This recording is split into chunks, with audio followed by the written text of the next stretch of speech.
صبح کا وقت ہے، آنکھ بھی کھلی ہے، کوئی اذان کی آواز بھی کان میں آئی ہے، آپ کا نفس کہتا ہے ابھی سو جی، آپ نے اپنی چادر یا کمبل کو درست کیا اور کروٹ لیا، یہ کیا ہے؟ آپ نے کس کا حکم پیچھے پھینکا اور کس کا حکم مانا؟ اللہ کے حکم کو پیچھے پھینک دیا، نفس کے حکم کو آگے رکھا۔ یہ شرک، اس شرک کو جاننے والے بہت کم ہیں۔ مولانا روم نے خوب کہا تھا، نفس ماں ہم کم ترس فرعون نیست لیکن ایراعون نیست، میرا نفس بھی فرعون سے کم نہیں ہے۔ فرعون نے کہا تھا نا الیس لی ملک مصر وہذہ الانہار تجری من تحتی، کیا اس ملک مصر کی حکومت میری نہیں ہے؟ اور سارا جو یہ آب پاشی کا نظام ہے، انہار کا نظام ہے، وہ میرے کنٹرول میں نہیں ہے؟ جس کا چاہوں موگا کھلا رکھوں، جس کا چاہوں بند کر دوں۔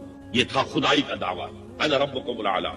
تو مولانا روم کہتے ہیں میرا نفس بھی اس سے کمتر نہیں ہے، وہ کہتا ہے یہ جسم میرا ہے، اس پر میرا حکم چلے گا، میں نہیں جانتا کون اللہ کون رسول، کیا حرام کیا حلال۔ تو فرعون سے کم تو نہیں ہے میرا نفس، لیکن فرعون اس کی بہت مدد تھی، فوج تھی، لاؤ لشکر تھا، تو اس نے زبان سے بھی کہہ دیا کھل کر الا ربکم الاعلی۔ میں مسکین ہوں، غریب ہوں، میرے پاس کوئی طاقت نہیں ہے، میں زبان سے تو کچھ نہیں کہہ سکتا، اندر سے میرا نفس یہی کہتا۔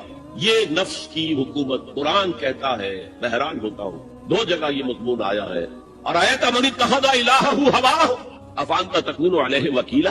اے نبی تم نے دیکھا اس شخص کو، اس کے حال پر غور کیا جس نے اپنی خواہش نفس کو اپنا الہ بنا لیا۔ اللہ اکبر، الہ لا الہ الا اللہ، کلمہ توحید کا مرکزی لفظ یہاں آ رہا ہے، من اتخذ الہہ ہواہ، جس نے اپنی خواہش نفس کو اپنا معبود بنا لیا، الہ بنا لیا۔ افانت تکون علیہ وکیلا، کیا آپ ایسے شخص کی کوئی ذمہ داری لے سکتے ہیں؟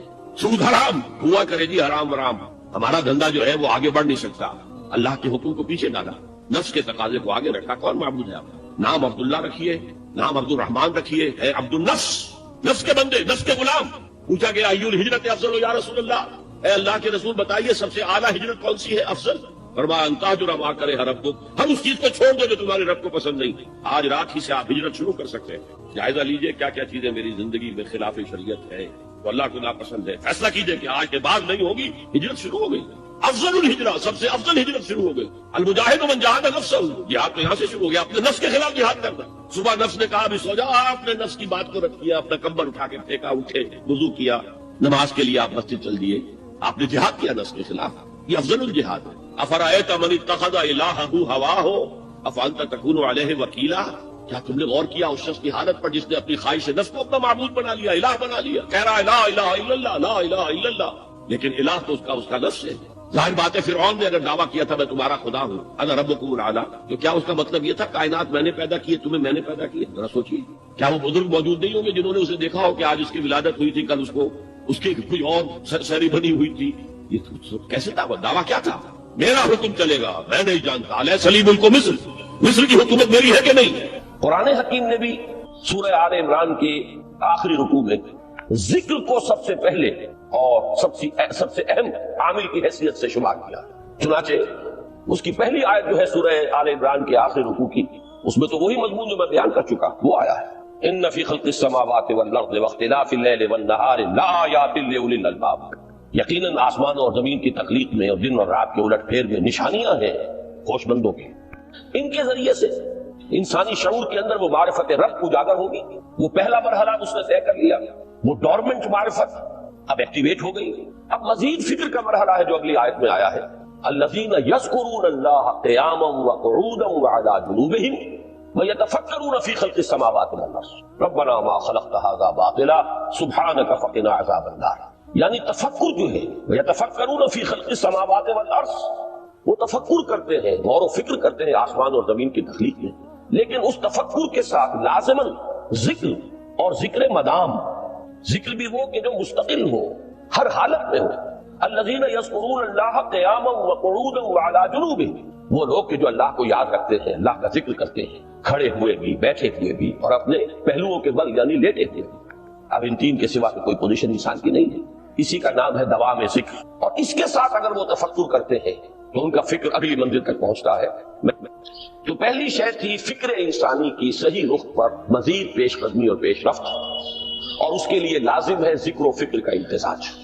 دوسری چیز کو لیجئے عمل کی درستی۔ اس عمل کی درستی کے لیے اللہ تعالیٰ کے ساتھ ایک گہرے تعلق کی ضرورت ہے، اس لیے کہ صبر کی بحث میں یہ مضامین شاید آپ کے سامنے آ گئے ہوں کہ صبر، جہاں مصیبت پر صبر ہوتا ہے، تکلیف پر صبر ہوتا ہے، اللہ کے احکام پر جمنا یہ بھی صبر ہے، نفس کی خواہشات کی باغ کو تھام کر رکھنا، کھینچ کر رکھنا، یہ بھی صبر، اور استقامت کسی شے پر قائم رہنا، یہ بھی صبر۔ تو عمل صحیح پر استقامت کے لیے وَاصْبِرْ وَمَا صَبْرُكَ إِلَّا بِاللَّهِ، اس صبر کی سب سے اہم جو بنیاد ہے، اس کا جو سب سے بڑا ذریعہ ہے، اس کا جو سب سے بڑا سہارا ہے، وَمَا صَبْرُكَ إِلَّا بِاللَّهِ، اس کے لیے ضرورت ہے ایک گہرے تعلق کی کہ اللہ کے ساتھ ایک ایسا تعلق برقرار رہے جو نہ صرف گہرا ہو بلکہ دائم و قائم ہو، مسلسل۔ ذرا ظہور ہوگا تعلق مع اللہ میں، ذرا کمی آئے گی، شیطان کا وار کاری ہو جائے گا۔ اسی کو حضور نے حدیث میں یوں تعبیر کیا ہے تمثیلاً کہ جو دل اللہ کی یاد سے غافل ہے اس پر، فارسی کا وہ مقولہ بھی ہے کہ خانہ خالی را دیو میں گیرت، گھر خالی رہے تو جنات اس پر دیو جو ہے آ کر قبضہ جما لیتے ہیں۔ تو خانہ خلق قلب جو ہے اگر یاد خدا بندی سے خالی ہو گیا تو شیطان ابلیس لعین اپنی تھوتنی ٹکا دیتا ہے۔ یہ لفظ آتا ہے سور کے منہ کے لیے تھوتنی، جس طرح اس کا نکلا ہوا سا منہ ہوتا ہے آگے، تو یہ لفظ استعمال کیا گیا کہ وہ اپنی تھوتنی انسان کے دل پر جما کر اور پھوکے مارنی شروع کر دیتا ہے۔ تو شیطان کو موقع ہی تب ملتا ہے جب انسان کے تعلق مع اللہ کے اندر وہ خانہ بالکل خالی ہو گیا ہو یا اتنا ضعیف ہو گیا ہو کہ کل عدم ہو جائے، گویا کہ نہیں۔ تیسری چیز کی طرف آئیے، روحانی ترقی۔ روحانی ترقی کے لیے میں ایک اصطلاح آپ کے سامنے لا رہا ہوں، اس سے مراد کیا ہے؟ روحانی ترقی کے لیے ہماری دینی اصطلاح ہے تقرب الی اللہ، اللہ سے قریب تر ہوتے چلے جانا۔ اس پر میرا کتابچہ بھی ہے، تقرب الی اللہ کے دو مدارج، دو درجے، جو در حقیقت ایک حدیث نبوی علیہ الصلوۃ والسلام ہی پر مبنی ہے کہ حضور نے ایک درجہ قرار دیا ہے تقرب بالفرائض، فرائض کے ذریعے سے انسان اللہ کے قرب حاصل کرے۔ ایک ہے تقرب بالنوافل، نوافل کے ذریعے سے اللہ کا قرب حاصل کرے۔ ان میں کیا نسبت و تناسب ہے، اہمیت کے اعتبار سے کون بڑھ کر ہے، بلندی کے اعتبار سے کون بڑھ کر ہے، یہ تمام مسائل میں نے اپنی اس تقریر میں بیان کیے تھے جو اس کتابچے میں شائع ہوئی ہے۔ اس وقت میں اس کی تفصیل میں نہیں جا رہا، صرف یہ تذکرہ اس لیے کر رہا ہوں کہ جن کو بھی خواہش ہو جائے وہ اس کا مطالعہ کرے۔ ہماری اس وقت کی گفتگو سے وہ کتابچہ اس جگہ پر منصرف ہوگا۔ تو تقرب الی اللہ، یہ تقرب کوئی فزیکل فینومینن نہیں ہے، جسمانی یا مادی مسئلہ نہیں ہے۔